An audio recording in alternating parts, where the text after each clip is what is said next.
了哈。那行销里面呢，不是有一个策略叫做类夺性的一个这个什么呢这个定价吗？什么是类夺式的一个定价呢 ？OK 哈，也就是说这产品里面是新的这产品里面是新的哈，所以它新的里面在市场里面卖的比较贵，对，卖的比较贵哈。那这个是我们称它为什么呢？类夺性，而且什么呢？没有很多人里面去什么呢？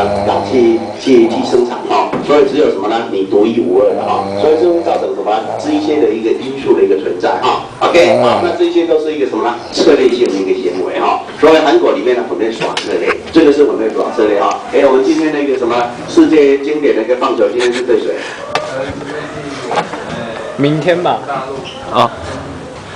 明天是韩国明天是韩国。明天是韩国，那今天呢？今天是中国大陆，今天台湾没有打。